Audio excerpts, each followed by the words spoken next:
Agora vamos lá, que o pior não é esse, né? O problema maior é o sagital. O principal problema desse paciente é o sagital, tá? E aí vamos falar um pouco de mecânica. Vamos falar de mecânica aqui, ó. Vamos ver um pouquinho aqui a panorâmica, a gente já viu, tem os terceiros molares ali em formação. Vou colocar a tele do paciente aqui, olha.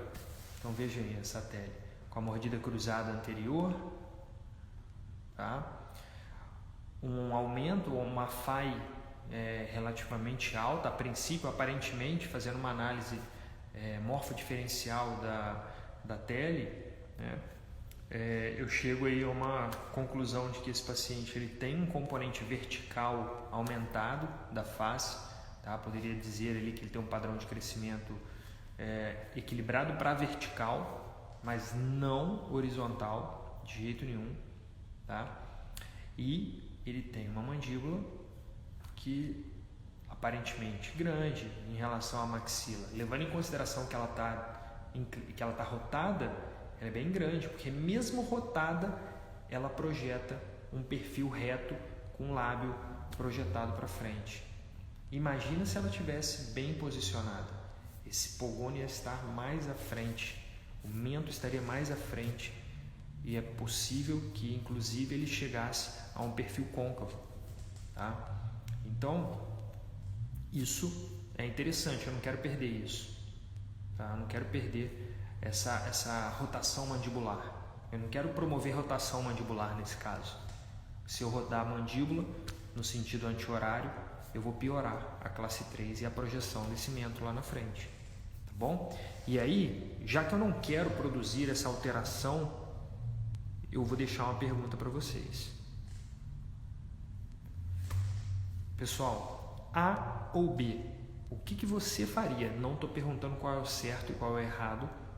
Talvez nem exista o certo e o errado dentre essas duas possibilidades para esse caso, mas eu gostaria de saber a opinião de vocês. O que vocês fariam nesse caso, principalmente visando o sagital desse paciente? Compensação ou ortognática? A ou B? Responda aí para mim, enquanto eu tomo minha água aqui, se é A ou B, galera. O que vocês acham? Vamos ver isso aí. Eu vou agora falar o que eu faria também, tá, gente? Eu não vou chegar aqui e vou dar a resposta certa, não, porque não sou o dono da verdade, tá? Mas eu vou mostrar o que eu faria e mais, vou mostrar um caso muito semelhante a esse que eu conduzi recentemente. Recentemente, uns 4, 5 anos atrás. Deixa eu ver aqui, deixa eu só salvar essa imagem aqui para mostrar para vocês.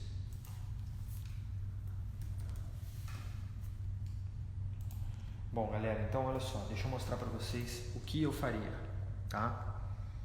O que eu faria. Vou botar a foto do modelo que fica mais lateral para a gente entender. Pessoal, esse paciente, ele é um paciente classe 1 de molar, é uma pseudo classe 3, tá? O que nós temos que fazer ali é fechar esses espaços. Uma vez que a gente fecha esses espaços, você vai descruzar essa mordida, você vai melhorar a projeção do lábio inferior, que está à frente do superior, tá? Você corrige a classe 3 de canino, você mantém classe 1 dos molares. Então você chega ao tratamento sagital desse paciente fazendo retração, fechamento dos espaços. Beleza? Então, é um caso que eu não cogitaria cirurgia ortognática. Eu não cogitaria cirurgia ortognática para esse caso, tá? E eu mostrei alguns casos na semana passada onde eu falei, olha, nesse caso eu faria cirurgia ortognática. Mas nesse caso, especificamente agora de hoje, eu não faria de forma alguma. Não faria. Aí você pode falar assim, poxa, mas tem um forte componente muscular, como o Rogério atentou e o Zé Roberto também, por conta do bucinador, da língua deslocando esses dentes para anterior. Então, se nós fazemos uma retração, certamente nós estaremos competindo com essa língua. Fato. E eu não quero brigar com a língua. Então, eu preciso entender o que está havendo. Repare uma coisa, é muito raro caso de macroglossia. Macroglossia é um caso raro, é uma situação rara de acontecer, tá bom? Não é impossível, existe, né? A gente sabe disso, mas não é tão comum como os colegas costumam falar, tá? O que acontece é que se não tem uma boa postura de língua e um tônus muscular adequado na língua, ela fica esparramada, entre aspas, espalhada no assoalho bucal. E aí ela ocupa mais espaço. Então, isso é o que? Exercício. Isso é fonoterapia, fonoaudiologia. Então, a ajuda do fono nesse caso é extremamente importante. Extremamente importante para que essa língua ocupe menos espaço, aumentando ali o tônus muscular dessa língua, tá? E é claro que nós sabemos que bráquetes com perfil mais adequado e arcos abertos, nós conseguimos promover uma descompressão desses dentes posteriores que estão lingualizados e palatinizados superiores, tá? Então isso aí a gente sabe fazer. Agora, e essa correção ali anteroposterior? 2 mini implantes buccal shelf, vamos lá, galera, eu não posso perder a ancoragem, então eu não vou confiar nos posteriores. Vou de 2 mini implantes em buccal shelf e faço a retração. Daria para fazer com interradiculares? Daria para fazer interradiculares, porque eu não vou distalizar os posteriores, não. Eu não vou distalizar molar, eu só vou retrair os anteriores. Vou fechar espaço, então poderia ser interradicular.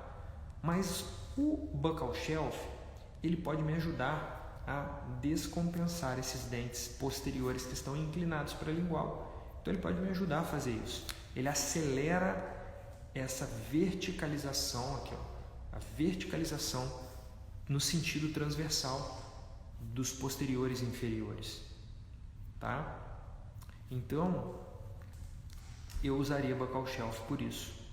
Então, nesse caso, eu usaria buccal shelf, porque além de ajudar a fazer a retração, eu consigo acelerar essa inclinação lingual, a correção da inclinação lingual desses dentes, ou seja, eu consigo acelerar essa verticalização no sentido vestibular dos póstero-inferiores, beleza?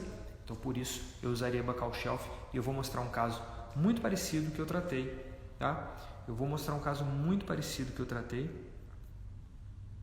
desse rapaz aqui, olha, tá? No consultório, mordida cruzada anterior, lábio inferior projetado à frente do superior, classe 3, e detalhe, ele era classe 3 completo de molar de um dos lados, olha aqui, ó.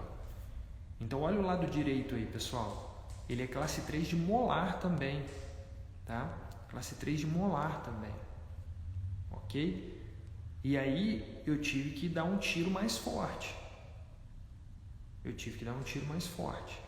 Então eu associei aí extraalveolar, buccal shelf, e eu ainda associei no início elásticos precoce de classe 3 de um lado e de intercuspidação do outro para compensar o efeito vertical, tá? Então, olha aqui, ó.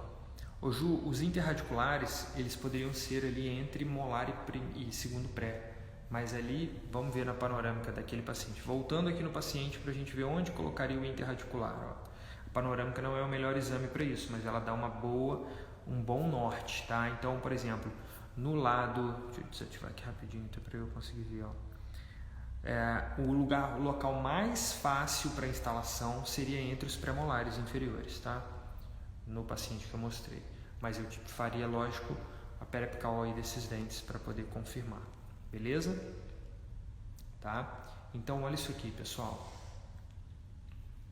Buccal shelf com qual arco? Né? Qual arco? Acredito que a pergunta do colega seja em qual arco começar a retração, né? Depende. Se você puder contar com o efeito colateral, se o efeito colateral for benéfico para o seu caso, você pode começar desde o início, como eu fiz nesse caso, né? Então, nesse caso, eu queria inclinação, eu não queria controle de torque, eu quero um pouco de inclinação desses dentes, nesse caso que eu estou mostrando para vocês especificamente, tá? Então eu já fui desde o início, olha aqui, ó. Desde o início com o buccal shelf, olha só. Primeira consulta, montei superior e inferior, elástico leve, bite block posterior, né? Fiz build up lá atrás, coloquei os mini implantes em buccal shelf, instalei os mini implantes em buccal shelf, tá bom? E aí retração com gancho longo, negativo, Kiliane, sabe por quê? O gancho longo, ele tende a trazer mais de corpo, né?